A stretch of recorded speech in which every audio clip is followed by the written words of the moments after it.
திமுகவின் எம்பிக்களை ஒட்டுமொத்தமாக கைது செய்ததா டெல்லி மேலிடம்?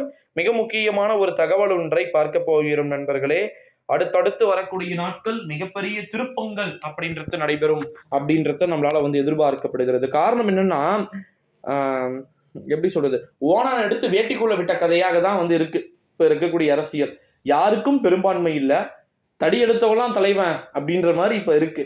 ரயில்வே துறை கொடுத்தா நான் இருக்கேன், இல்லை நான் இந்தியாவுக்கு போயிடுறேன். சரி, இந்தியாவுக்கு நான் போடலான்னு பரவாயில்ல, நான் உனக்கு கொடுக்கல, நீ எனக்கு வராத பதவி நீ இருந்தா என்ன இல்லைன்னா என்ன அப்படின்ற மைண்ட் செட்டுக்கு நிதிஷ்குமார் எப்ப வேணா வரலாம், சந்திரபாபு நாயுடு எப்ப வேணா வரலாம். ஸோ அதனால தான் இந்த முறை பிஜேபிக்கு செக் வைக்கக்கூடிய நிகழ்வுகள் அதிகமா இறங்கி அடிக்கிறத நம்மளால பார்க்க முடிகிறது.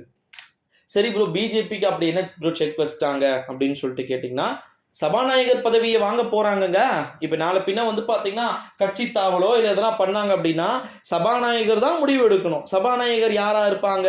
இந்த 2 கட்சியை சேர்ந்த ஒருவர்களாக யாருன்னா இருப்பாங்க. எக்ஸ்ட்ரா ஒரு 40 சீட்டு பிஜேபி ஜெயிச்சிருந்துச்சுன்னா நேரம் உங்ககிட்ட கிஞ்சிருப்பாங்கன்னு நினைக்கிறீங்களா? வாய்ப்பே கிடையாது. பட் இப்போ அவங்க சொல்ற பேச்ச கேட்க வேண்டிய ஒரு சில சூழ்நிலைகளுக்கு இருக்கக்கூடிய சூழ்நிலையில தான் சரி ப்ரோ, அதுக்கும் இதுக்கும் திமுகவுக்கும் என்ன சம்மந்தம்னு சொல்லிட்டு நிறைய நண்பர்கள் கேட்டதை நம்மளால பார்க்க முடிகிறது. இந்த ஒரு சூழ்நிலையில தான் கெட் அவுட், ஓகேங்களா, மோடி டோட்டலா பார்த்தீங்கன்னா ஒய் நாட் 175 அப்படின்னு சொல்லிட்டு ஜெகன்மோகன் ரெட்டி சொன்னாரு. யாரெல்லாம் இந்த மாதிரி நம்பர்ல வச்சாங்களோ அவங்க எல்லாருமே தோத்துட்டாங்க. நீங்க ஒய் நாட் 175 சப்பண்டி அப்படின்னு சொல்லிட்டு நம்முடைய ஜெகன்மோகன் ரெட்டி சொன்னாரு. அவரு வாஷ் அவுட். ஆப்கி பார் 400 போச்சு.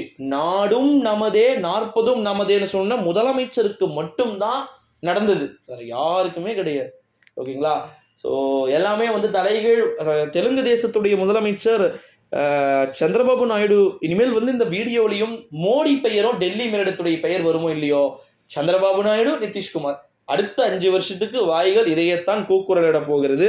அது இந்தியா கூட்டணிக்கு போனாலும் சரி, ஏன்னா அவங்க பண்ணி வச்சிருக்கக்கூடிய மெஜாரிட்டி மெம்பர்ஸ் அப்படி இருக்கிறத நம்மளால பார்க்க முடிகிறது. வேற நம்ம என்னால பண்ண முடியும்? தனியா ஒண்ணுமே பண்ண முடியாத சார் அவங்கள அப்படின்ற மாதிரி தான் இருக்கிறது. எடப்பாடி பழனிசாமி ஒருவேளை 20 எம்பி ஜெயிச்சு அவர் இருந்தார்னா நேற்றுக்கு கிங் மேக்கரா எடப்பாடி ஆயிருப்பார். எடப்பாடி வேற மாதிரி, எனக்கு ரயில்வே துறை வேணும், கல்வித்துறை அமைச்சர் வேணும், நிதி அமைச்சர் வேணும், வேற என்ன துறை இருக்கு, சுகாதாரத்துறை வேணும், இப்படி எல்லாத்தையும் வாங்கிட்டு பிஜேபியில் ஜெயிச்சவங்கன்னா பண்ணுவாங்க. நாங்கள் என்ன சொம்பையா அப்படின்னு சொல்லிட்டு அவங்க கேட்க மாட்டாங்களா? இப்பவே மாமி நிர்மலா சீதாராமன் என்ன பண்ணுவாங்கன்னு தெரியல. வெயிட் பண்ணி பார்க்கலாம். மோடியே பிரதமராக வந்தாலும் நிறைய விஷயங்கள் அப்படின்றது இருக்குது அப்படின்னே சொல்லலாம். தொடர்ந்து வெயிட் பண்ணி பார்க்கலாம் நண்பர்கள், என்ன அறிவிப்பு வருகிறது என்று.